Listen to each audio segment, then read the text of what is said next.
জুতাটা পালিশ করে দে। জানি তো, মনে মনে ঠিকই পছন্দ করো, স্বীকার করতে চাচ্ছ না। চা খাওয়া নাকি? চা খাওয়া যায়?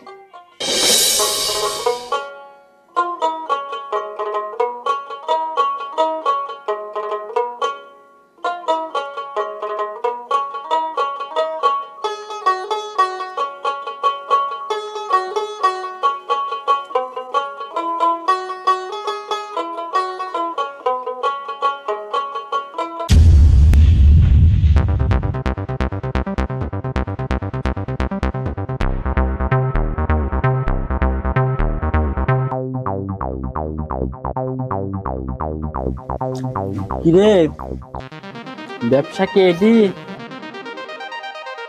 নাকি আরো ব্যবসা আছে? না ভাইয়া, আমার এই ব্যবসা করে ভালো দিন যাচ্ছে। আর এই ব্যবসা করে তুই কয়টা ইনকাম করিস? আমার সাথে চল, ভালো ব্যবসার লাইন আছে। জুতা পরিষ্কার করে আর কতদিন খাবো? না ভাইয়া, আল্লাহ পাক আমাকে এই ব্যবসা করেই যথেষ্ট টাকা পয়সা দিচ্ছে, আমার আর কোনো ব্যবসা লাগবে না। মানুষের ভালো করতে নেই।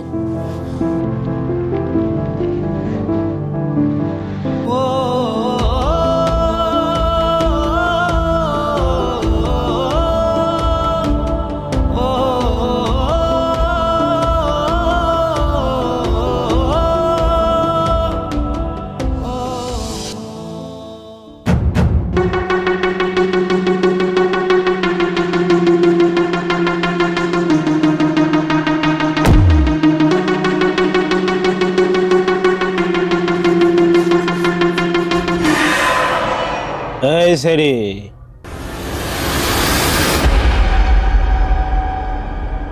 জুতাটা পালিশ করে দে।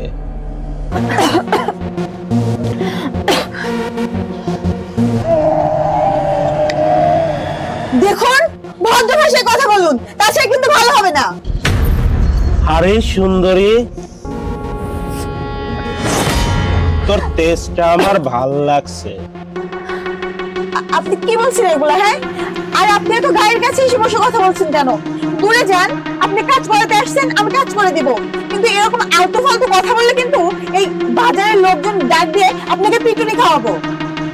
আরে ডাক না, ডাক ডাক, তুই বাজারের লোক আমার কিচ্ছু করতে পারবে না, বুঝছিস? সুন্দরী দেখি খুব তেজ, তেজি মেয়ে আমার খুব ভালো লাগে। এই তুই এগুলা করে খাস কেন? তুই থাকবি রাজরানীর মতো। শোন, তুই আমার বাড়ি চলে আয়। আরে আমার বউ আছে, তাতে কি? বাড়িতে তো চাকরানির প্রয়োজন হয়। তাছাড়া তোকে তো আমি আর চাকরানি বানাই রাখবো না, তোরে আমি আমার রাজরানী বানাই রাখবো।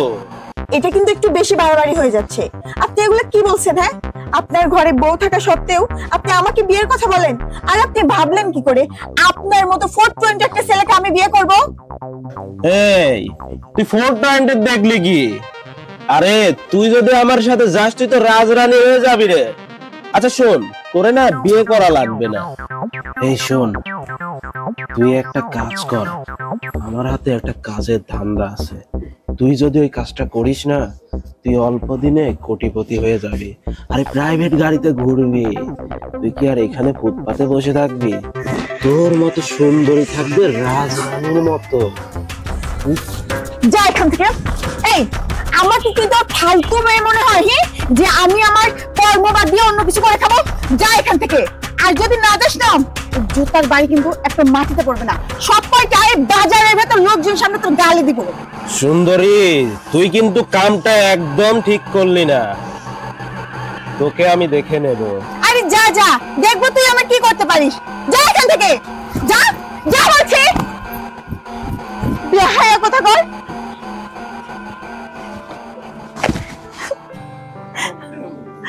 মুচির কাজ করি জন্য সবাই আমাকে কেন এতটা সস্তা ভাবে? আল্লাহ, তুমি তো জানো আমি কেমন। আমার শরীরে এক বিন্দু রক্ত থাকা পর্যন্ত আমি কখনো খারাপ পথে যাব না। হে আল্লাহ, তুমি আমাকে এসব রাস্তার শিয়াল কুকুরের হাত থেকে রক্ষা করো। আমি আর এত কষ্ট সহ্য করতে পারি না। কিরে মা, তোকে না বলছি তুই কাজ করিস নে। আজ তুই এত সকালে এসছিস, কি হয়েছে? তুই তুই কাঁদছিস কেন? কি হয়েছে বলতো? জানো কাকা, আজকে ভেবেছি সকাল সকাল কাজটা শুরু করব। কলেজে তো অনেক টাকা লাগবে, বই কিনতে পারি নাই, সেই জন্য সকালে এসে কাজ শুরু করেছি। কিন্তু বাজারে কিছু পোলাপান এত বাজে বাজে কথা বলছে, আমার শরীরে স্পর্শ করতে চায়, আমাকে দিয়ে তারা খারাপ কাজ করাতে চায়। কাকা বলো তো আমি কি করব? আমার তো চলতে হবে, আমার তো এই দুনিয়াতে বাবা মা কেউই নাই। আমার তো অনেক স্বপ্ন আছে, আমি অনেক বড় হব, ডাক্তার হব। এই স্বপ্ন এসব বাজারের লোকের জন্য আমি পূরণ করতে পারতেছি না। আমি কোথায় যাব, কি করব বলো তো কাকা? মাঝে মাঝে ভাবি পরের বাসায় কাজ করব, কিন্তু সেখানে গিয়েও তো শান্তি নাই। বাজারে কোনো কাজ করতে আসলে বাজারের মানুষ, বাসা বাড়িতে কাজে গেলে মালিকের ছেলে পেলে কত খারাপ প্রস্তাব দেয়। এটা কি আমাদের মেয়েদের জীবন? মেয়েরা অসহায় হলে কি তাদের কোনো মূল্য থাকে না কাকা? মানে আমি তো বলেছি তুই এই কাজ করিস নে, তোর যত টাকা পয়সা লাগে আমি তোকে দেবো মা, আমি তোকে দেবো। না না কাকা, তুমি কেন আমার পড়াশোনার খরচ দিবা? তুমি তো নিজেই অসুস্থ, চলতে পারো না। এই বয়সে আমি আমার বাবাকে হারিয়েছি, আমি চাই না আমার বাবার মতো কাকাটাকে হারাতে। আমাকে নিয়ে তুমি কোনো চিন্তা করো না কাকা, তুমি এখন বাড়ি যাও। যাও, আমি সময় মতো বাড়িতে চলে যাব। আরে তুই তুই সকাল সকালে আসিস মা।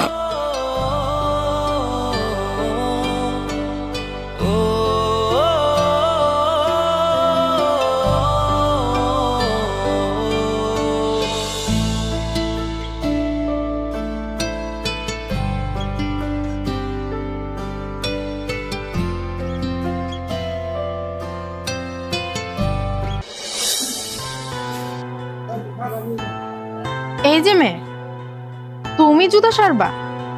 আজকাল মেয়েরাও কি জুতা সারে নাকি? জি আপা, আমি জুতা সারবো, কারণ এখনকার মেয়েরা তো ঘর সংসারের পাশাপাশি বাহিরের অনেক কাজ করে থাকে। আমি না হয় সামান্য জুতা সেলাই করি। আশ্চর্য তো, লজ্জা করে না? মুখে মুখে তর্ক করিস, মেয়ে হয়ে রাস্তায় বসে জুতা সারিস? কি বলছেন আপা? আমার কেন লজ্জা করবে? আমি তো চুরি করে খাচ্ছি না বা ভিক্ষা করে খাচ্ছি না, আমি আমার নিজে কষ্ট করে কাজ করতেছি, আমার মাথার ঘাম পায়ে ফেলে আমি দিন শেষে টাকা পাচ্ছি, তাহলে এটাতে লজ্জার কি আছে? আর একটাও কথা বলবি না, বেশি কথা বললে এই জুতা খুলে তোর মুখে মারবো। বিয়াদব একটা, লজ্জা করে না তোর? যা, তোকে দিয়ে জুতায় সারাবো না।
মানে আমার এই স্যান্ডেলটা তো ছিঁড়ে গেছে, একটু সেলাই করে দেওয়া যায়?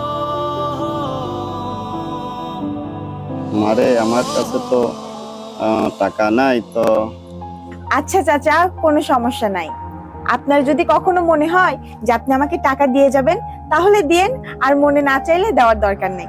আমি আপনার স্যান্ডেল সেলাই করে দিচ্ছি।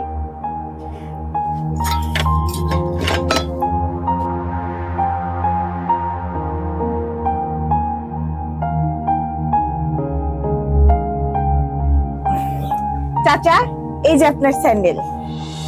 আচ্ছা মা, তাহলে পরে তোমার টাকার ব্যবস্থা করবো না। আচ্ছা চাচা, আপনার টাকা না দিলেও চলবে,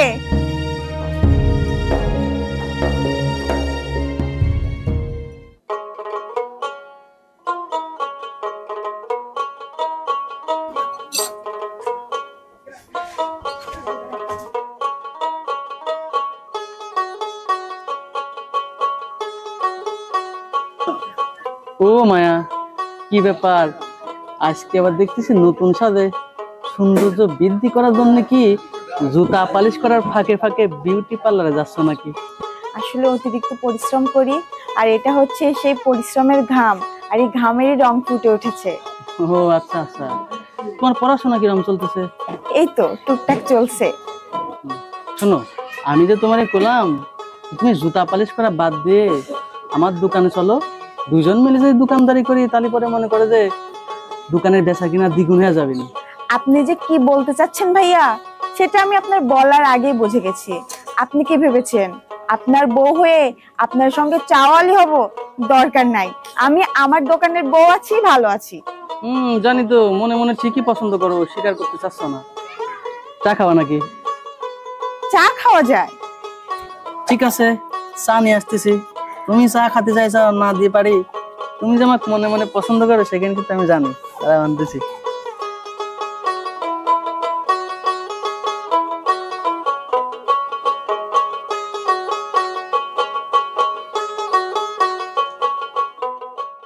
কি সেই সুন্দরী মুসিয়ালি মায়া, যাকে সবাই সুন্দরী মুসিয়ালি বলে?